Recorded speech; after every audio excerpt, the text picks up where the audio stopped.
Well, it seems like the honeymoon period for Humza Yousaf didn't last that long.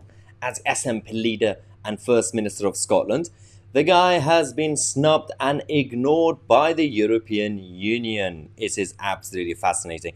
Okay, I'm going to be loving the story. So, Humza decided to basically say, we are off to the European Union to prepare the ground for Scotland to become an independent member state of the EU. Okay, can we just read the last part of that sentence? An independent member state of the EU. Whatever he's drinking, I want some of that. So he decided to basically take Team SMP to Brussels this week, to have a chat with the officials at the European Commission. He forgot about the fact that the European Union still have an official agreement with the British government, the whole trade deal and everything else, a partnership, which means that the European Commission are not going to be meeting with a devolved administration. So the EU came back and said, well, the European Union as such deals only with the official governments of third countries. Of course, we welcome the friendship of our Scottish friends and stand ready to engage with all parts of the UK within this new cycle of our relationship, but we are not going to be talking to Humza Yousaf. Who is this guy? Who invited him? It makes no sense. This is not the official channel. So the SNP establishment, who have some problems, let's just say, to deal with recently, whether it's the missing money or the ferry fiasco or everything else been happening actually, they believe that if they go to the European Union and beg for them to create some sort of friendship, then they can add it to their fantasy mandate, because the plan that we announced yesterday that Humza Yousaf now has, which is as long as he gets the most seats in the next election, he's going to basically claim that is a mandate. We don't need a referendum,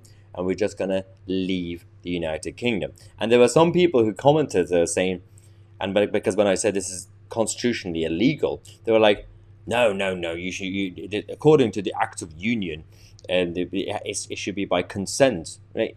Yes.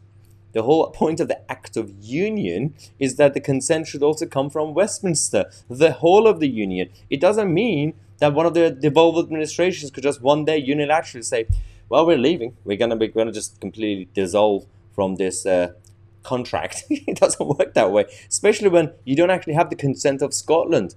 The majority of people in Scotland do not support the SNP, and the majority of Scotland also do not support independence. You can't speak on behalf of Scotland. So people are getting frustrated saying, because we only hear from the SNP. And some people in England assume that they are speaking on behalf of Scotland. So they say, well, if the Scots are so angry, just let them go. Well, the Scots don't seem to be angry. They just seem to be fine with being part of the United Kingdom for now.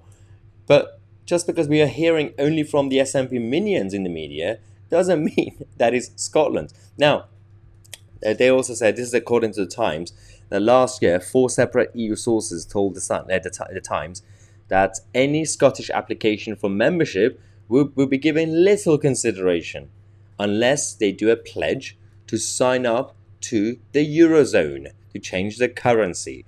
Now, the SNP don't really want to admit that they could say yes to euro. They want to keep pound sterling. They want to keep it, which makes absolutely no sense.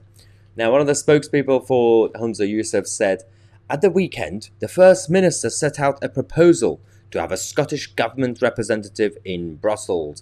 The people of Scotland have made clear that they wish to have a close relationship with the EU, and we warmly welcome that this feeling is reciprocated.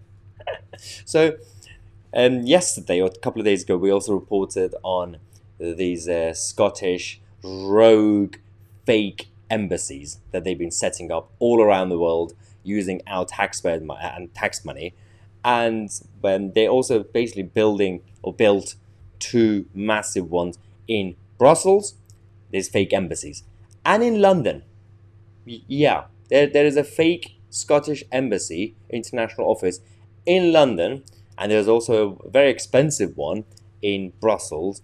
The whole agenda was to have a close base to the European Union, so you could regularly knock on the door of the European Commission saying, hello, we are the SNP. every single time the EU says, we can't really talk to you because it goes against our agreement with the UK. So it's a little bit embarrassing because it would set a bad precedent if the EU start talking to the SNP. I mean, there are already massive issues with the Spanish government vetoing any potential union of Scotland and the EU because they don't want to create more problems when it comes to the Catalans in Spain. So the whole dream of Scotland joining the European Union doesn't seem to be going too well. And Humza Yousaf probably will be better off actually focusing on the priorities of people in Scotland. So that was Humza destroying his own leadership. I'm Mahyar Tousi, and we are the media.